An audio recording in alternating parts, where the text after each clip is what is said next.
Welcome back everyone. Science के प्रश्नों की ही प्रैक्टिस करेंगे, ठीक है।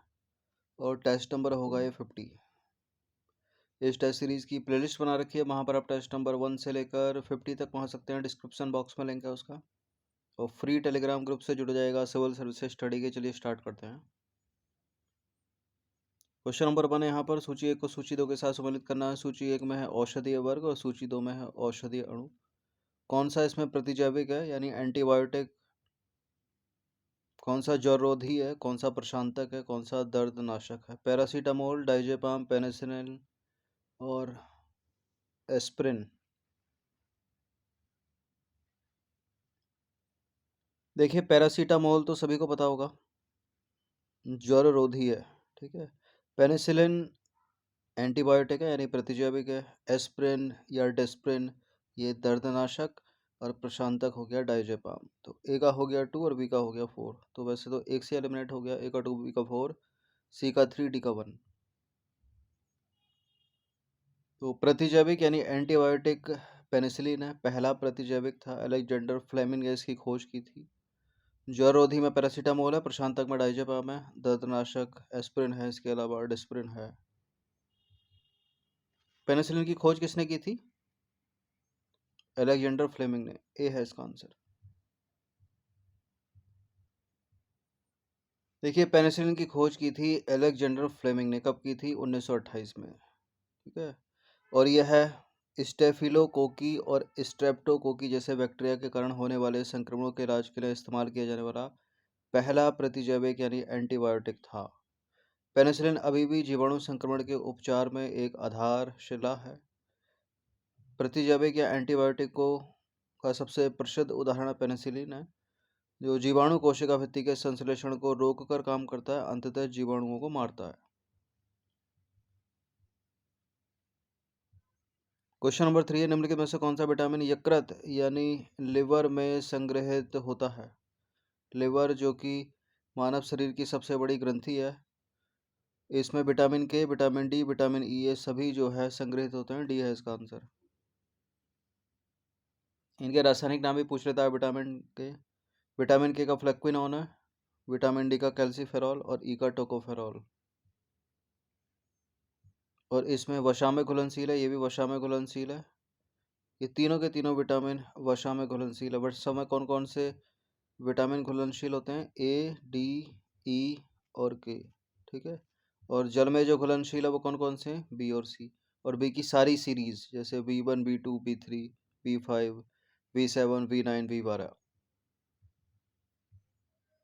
देखिए यकृत यानी लिवर विटामिन ए, डी, ई, के और विटामिन B12 का संग्रहण भी करता है, ठीक है।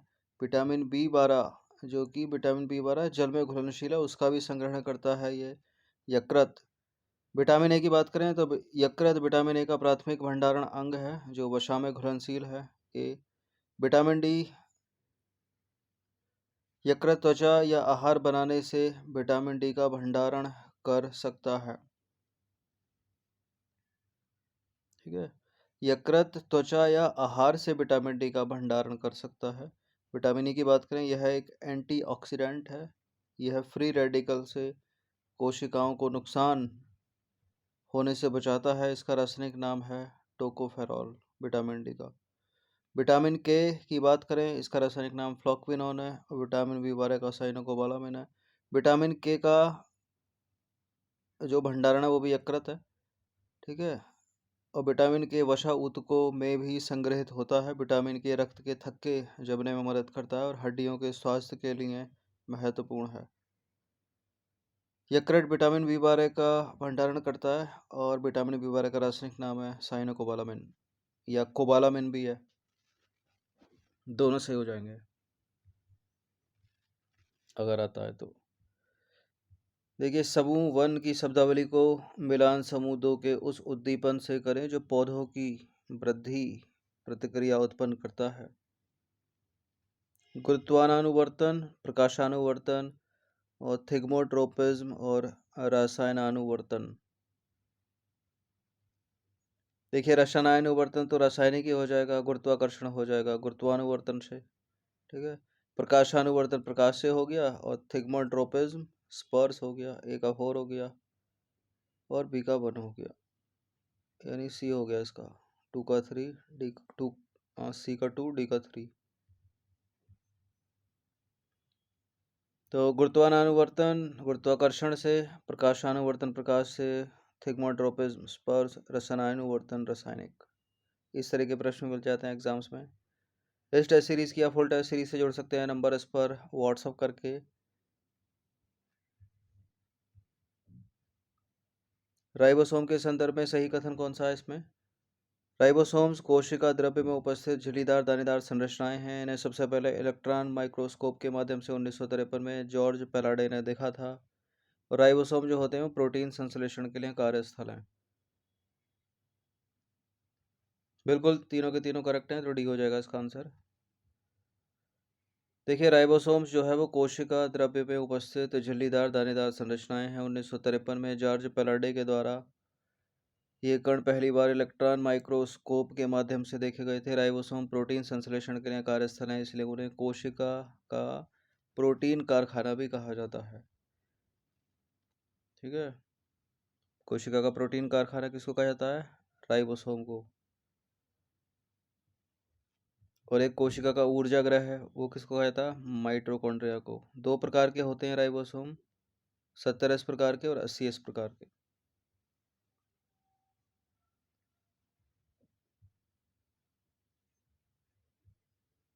नंबर 6 पर आ जाइए। निम्नलिखित में से कौन पौधों का संवहन ऊतक नहीं है? वेस्कुलर टिश्यू कौन सा नहीं है? Phloem, xylem, steel, periderm. Phloem तो है, जाइलम है, ये भोजन के लिए, पानी के लिए।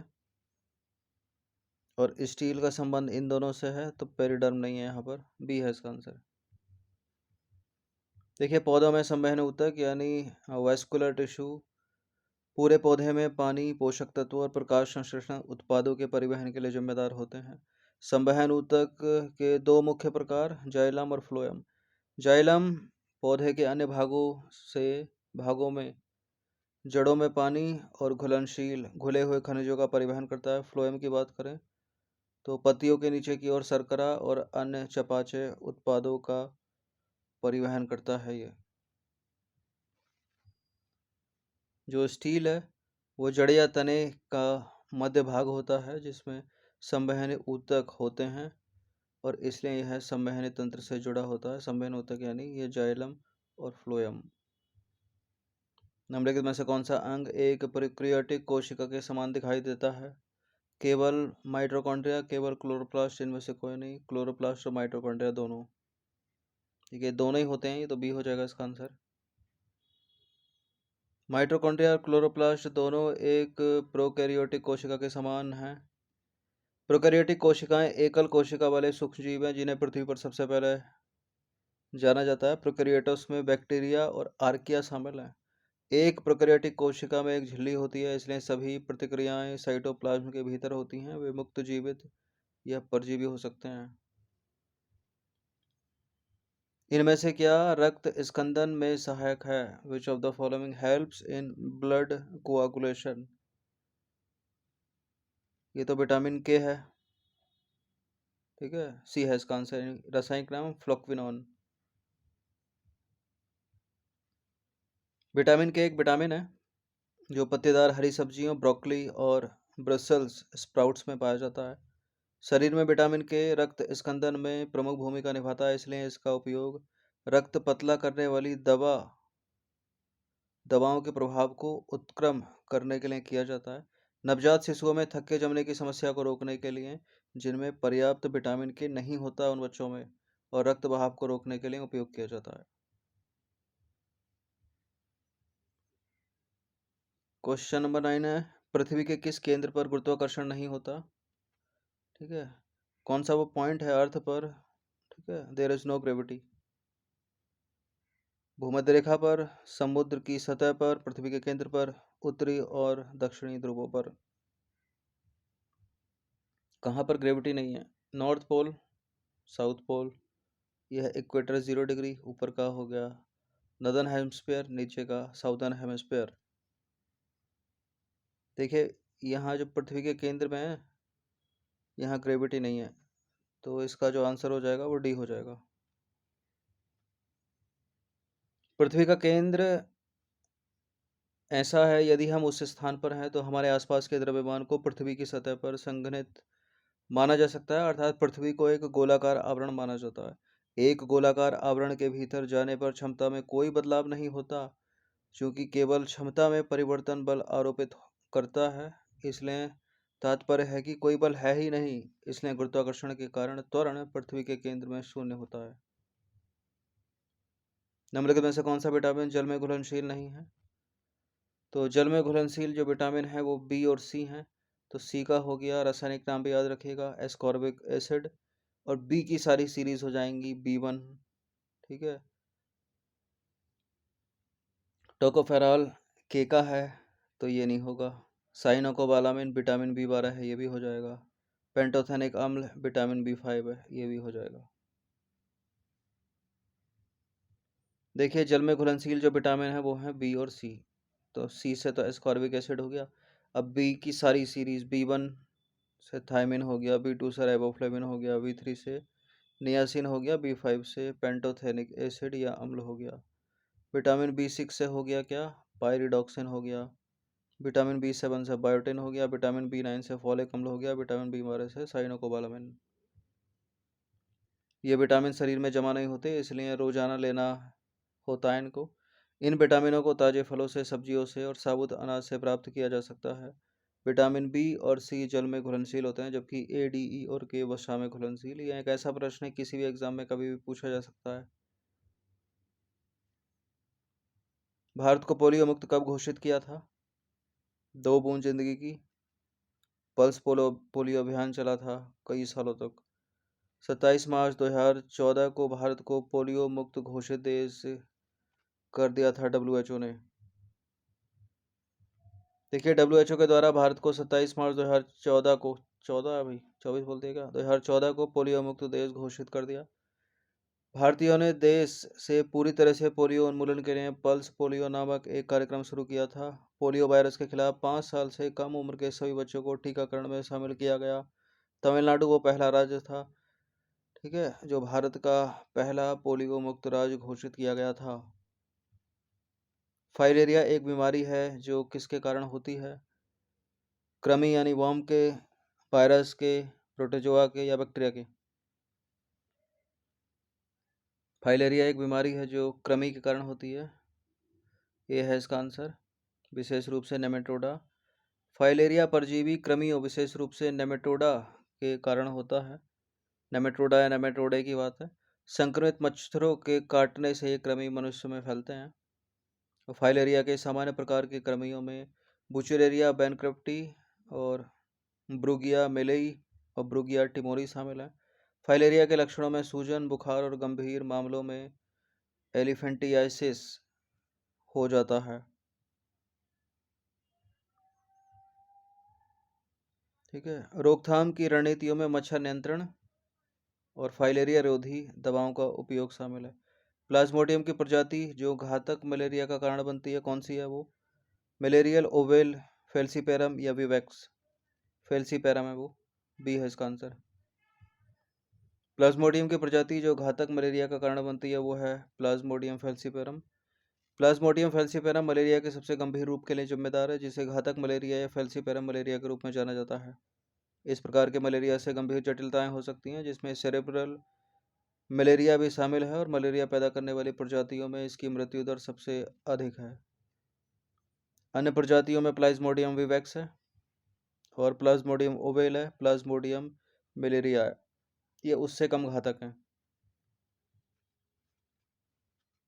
नंबर 14 है, निम्नलिखित में से कौन सा रोग जीवाणुवीय रोग नहीं है, यानी बैक्टीरियल डिसीज नहीं है? Diphtheria, plague, pneumonia, dengue? Pneumonia bacterial है, प्लेग बैक्टीरियल है, डिप्थीरिया बैक्टीरियल है, डेंगू ही बैक्टीरियल नहीं है, ये इंडीज इजिप्टी वायरस। डेंगू वायरस के कारण होता है, जो संक्रमित इंडीज इजिप्टी मच्छरों के काटने से फैलता है। यह एक वायरल बीमारी है, बैक्टीरियल नहीं।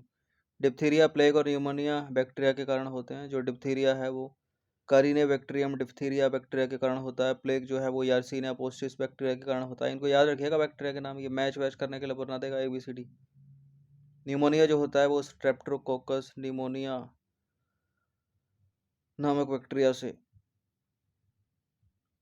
पेलाग्रा रोग किस विटामिन की कमी से होता है? पेलाग्रा रोग होता है विटामिन, देखिए कैल्सीफेरॉल तो डी का नाम है, इससे तो होता नहीं है। राइबोफ्लेविन से भी नहीं होता, ये होता है विटामिन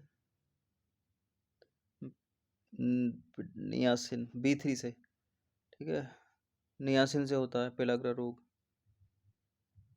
तो पेलाग्रा वह है जो विटामिन B3 नामक नियासिन की कमी से होता है। ये इसका रासायनिक नाम है विटामिन B3 का नियासिन। नियासिन की कमी अपर्याप्त आहार के कारण हो सकती है, जो पर्याप्त नियासिन और ट्रिप्टोफैन प्रदान नहीं करता, मतलब वो भोजन, वो आहार।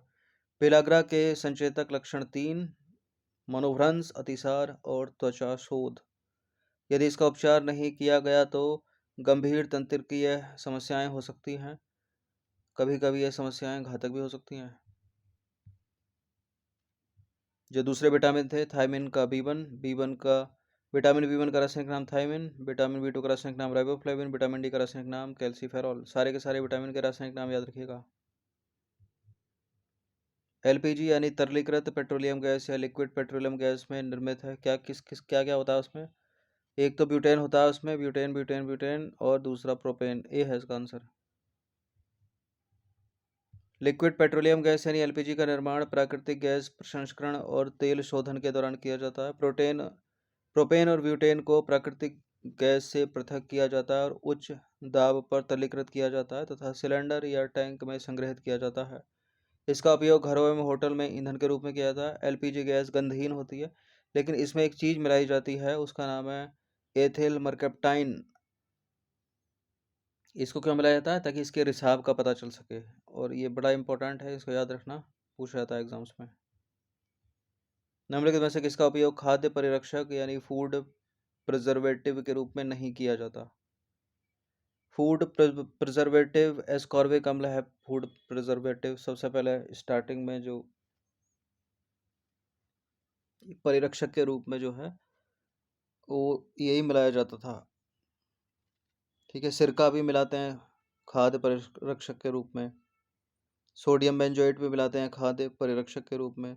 सोडियम मेटा वाई सल्फाइड में मिलाते हैं खाद्य परिरक्षक के रूप में। फॉर्मिक अम्ल नहीं है, चींटी काटती है तो फॉर्मिक अम्ल छोड़ती है। डी है इसका आंसर। देखिए, खाद्य परिरक्षक यानी फूड प्रिजर्वेटिव वे रासायनिक पदार्थ है जो जीवाणु और कवक जैसे सूक्ष्म जीवों के गुणन को नष्ट करने या रोकने के लिए किसी उत्पाद में जोड़े जाते हैं। कौन कौन से हैं ये फूड प्रिजर्वेटिव? ये हैं सोडियम मेटावाइसल्फाइड और सोडियम बेंजोएट है, और क्या क्या है, एस्कॉर्बिक अम्ल है, नहीं है तो क्या, फॉर्मिक अम्ल। फॉर्मिक अम्ल जो है एक रंगहीन उत्तेजक वाष्पशील अम्ल है जो कार्बन मोनोऑक्साइड और भाप के उत्प्रेरक से निर्मित होता है। यह कुछ चींटियों द्वारा उत्सर्जित द्रव में मौजूद होता है। कभी चींटी काटती है तो लाल हो जाता है उस जगह, वो लालिमा 1 दिन 2 दिन 3 दिन, वो एक एक हफ्ते तक खुजली हो सकती है वहां पर, ठीक है। 18वां प्रश्न है, विटामिन सी मुख्य रूप से होता है संतरे में, होता है नींबू में, अमरूद में, सभी में। डी है इसका आंसर।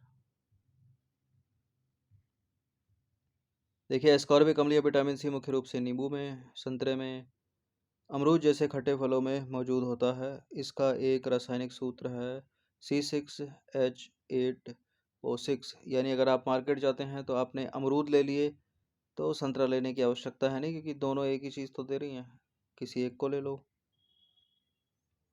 क्वेश्चन नंबर 19 पर आ जाइए। प्रशांतक यानी ट्रैनकुलाइजर का उपयोग किया जाता है पीड़ाहारी के रूप में, कीटाणुनाशक के रूप में, चिंता को कम करने में, या सूक्ष्म जीवों के विकास को रोकने के लिए।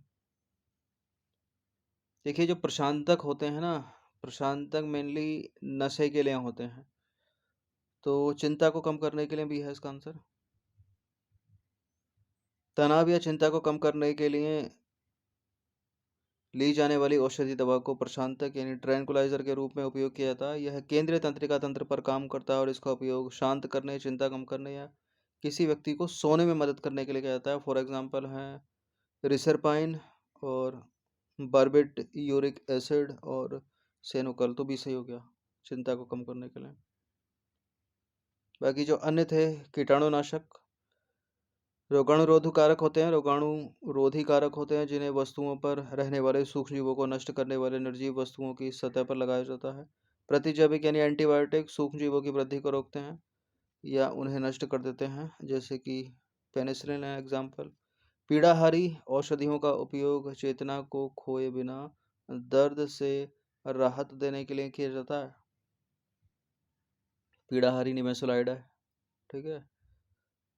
पैरासीटामोल भी है, एस्पिरिन भी है। जो देखिए जो एस ये जो है पीड़ाहारी यानी दर्द निवारक हो गए, तो पैरासीटामोल दर्द निवारक भी है और पैरासीटामोल जो है वो ज्वर रोधी भी है, याद रखना। और एस्पिरिन डिस्प्रिन तो है ही, निमेसोलाइड भी है इसके अतिरिक्त। 20वां प्रश्न अंतिम प्रश्न है। सूची 1 को सूची 2 के साथ सम्मिलित कीजिए। नीचे दिए गए कूट का प्रयोग करके सही उत्तर का चुनाव कीजिए। अंगूर में यह है चीनी के प्रकार और यह है उत्पाद। अंगूर में कौन सी शर्करा, शहद में कौन सी, दूध में कौन सी, टेबल शुगर में कौन सी। देखिए सबसे पहले लैक्टोज को पकड़िए, दूध में होती है लैक्टोज, ठीक है। तो सी का हो गया 4। अब जहाँ जहाँ सी का 4 नहीं है उसको हटा दीजिए। अंगूर में होती है ग्लूकोज, तो ए का हो गया 2, ठीक है। शहद में होती है फ्रक्टोज, बी का हो गया 1। और टेबल शुगर में होती है सुक्रोज, डी का हो गया 3। तो ए है इसका आंसर 2143। 2143। देखिए चीनी कार्बोहाइड्रेट का एक रूप है और इसमें कार्बन, हाइड्रोजन और ऑक्सीजन के अणु होते हैं। अंगूर में ग्लूकोज, शहद में फ्रक्टोज, टेबल शुगर में सुक्रोज और दूध में लैक्टोज।